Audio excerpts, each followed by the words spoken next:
Hi guys, Brand here, and welcome to another commentary video. Today, we're going to be talking about BASEKIT Moris, because that's a thing that Dead by Daylight and Behavior in specific have been wanting to implement into the game for quite some time, and they tried once in a certain way, and it kind of didn't work out, if you remember.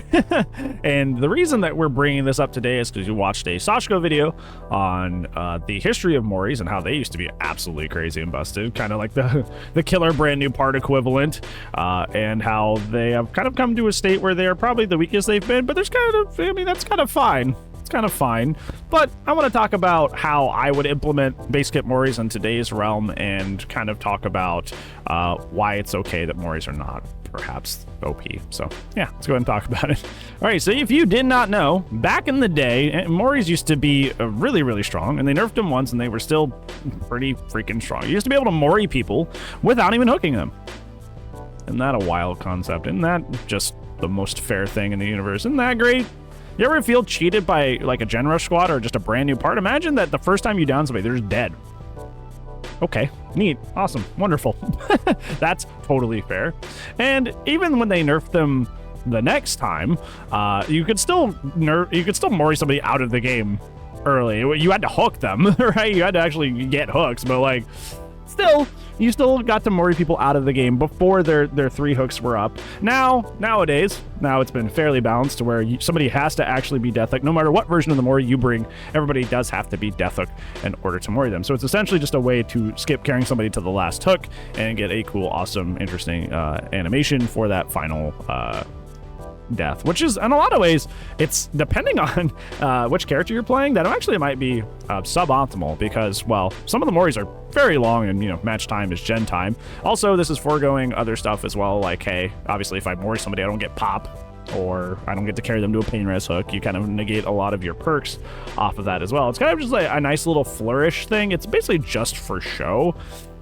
And I think it's interesting that Behavior wants to make Moris part of the BASEKIT flow, and there's also kind of no mechanical advantage to bringing them. Like, I do it every Monday for Mori Mondays. It's just kind of like a fun little stream thing. But outside of that, besides, like, I don't know, maybe avoiding the last hook on like a flashlight squad or a Sabo squad, there's kind of like not really any sort of advantageous reason to be bringing Moris, which I will go on a limb and say is fine. It is kind of like, I'm sure you guys have interacted with the Tombstone Myers. It feels kind of cheap to just like die before you did anything, especially with the Tombstone example in particular, because a lot of the time it'll just be another teammate beating the Myers, and then you die before your 3 hooks for no reason other than that the other person played badly, which does not feel good. So I definitely don't want to advocate for actually making Moris something that does give you something advantageous in the game. If you remember that once upon a time, Dead by Daylight did try to implement BASEKIT Mori and BASEKIT Unbreakable into the game as the last survivor standing mechanic and all that wonderful stuff. That was a test they did a while ago, and it did not go well.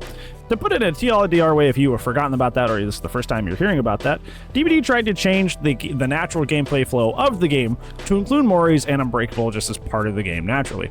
So essentially, if the killer would 4-man slug the team, it would auto fly into a Mori cutscene where you just Mori the last survivor. So essentially, as long as you could 4-man slug, you won the game super easy, which is very, very, very easy for characters like Nurse, like Blight, characters that are already some of the strongest characters in the game.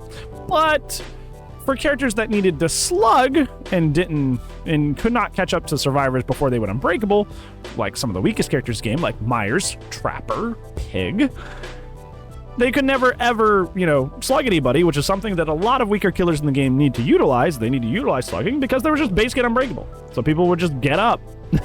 And that would also, that's not even going to say that, like, a lot of characters in the game are built with slugging in mind, like Twins and Oni, who just kind of had their powers indirectly very, very heavily nerfed just because of this BASEKIT Unbreakable change.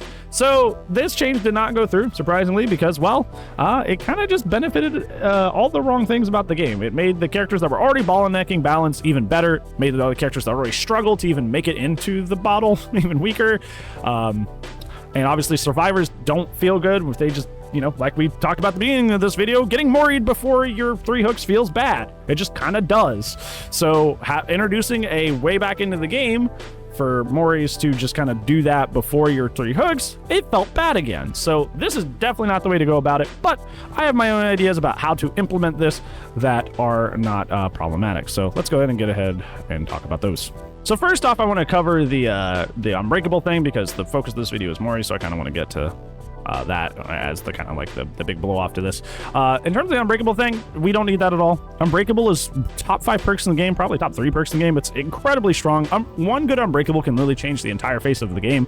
So we should not have that as a base kit mechanic. However, one thing that I do think should be implemented in the game is a bleed out system on the ground. I'm sure you've been in a lot of situations as Survivor where you've been left on the ground to bleed for 4 whole minutes, and it's the most boring thing in the world. And you're not allowed to DC because if you DC, you get with a DC penalty because apparently you are committing a crime against humanity if you DC in Dead by Daylight. We got to uphold that integrity. So you're not allowed to DC, but you have to sit there for the full 4 minutes while the killer slugs you out to death. I think it's silly and ridiculous. I had this happen literally Wednesday. I was playing Survivor and I had a Wesker that just like really wanted the 4K, and the ace I was playing with was super stealthy, so he left me on the ground for the full 4 minutes. And I literally remember, because I was like wanting to go to bed, I literally got up out of my chair, walked into the bathroom, brushed my teeth, came back, and I was still on the floor. Like I had enough time to start my bedtime ritual and I was still on the ground. So yeah, a bleed out option would be nice for situations like that. The way I can just like give up and go next if I'm being bled out, without having to eat a DC penalty. That'd be great. But getting into the main theme of the video, in terms of the base kit Mori system, what is the harm with just making Cypress Mori base kit? If you don't know what Cypress Mori does, it's if you kill the other 3 survivors, you down the last person, you automatically get to go into a Mori for them. It's kind of like a nice flourish, a nice little reward for getting the 4K. The other 2 Moris just function when anybody's on death hook. So Ivory is the just one person, and Ebony is everybody when they're on death hook. But Cypress Mori, I feel like Cypress Mori is just like, what would be the problem with implementing that base kit? It's just a nice little reward for getting the 4K. I know I just mentioned a situation where, like, you know, I got slugged out because somebody wanted to slug for the 4K, but hey, if we had the bleed out option, that wouldn't be so much of a problem, right? So it's kind of like they answer each other. So it would be a nice little flourish and reward for going for the 4K. Honestly, 3K in Dead by Daylight, at least according to most people that play the game, is already a win. So it's not like you have to go for it. But if you want that nice little like neat animation to kind of like cap off a good match, yeah, you can go for the 4K. So that would be my idea, is implement a bleed out option on the ground to avoid, you know, being slugged out for 4 whole minutes, and make Cypress Mori's base kit. If you really want Moris to be in the natural gameplay flow, I feel like Cypress is a good way to do that without really shaking up or setting the natural flow of gameplay like that test they did. But other than that, I think sometimes it's the smallest changes that are just kind of nice, little quality of life things. They're just like, that didn't change the face of the game, but that just feels good. That's just cool. I think those are some of the best changes that you can implement. So yeah, how would you implement Moris into the base gameplay flow of Dead by Daylight? Let me know down in the comments below. But on that, it's gonna be it for today's video, friends. Thank you so much for watching. But on that, I will see you in tomorrow's video. But if I do not, I will see you when I see you. Good night.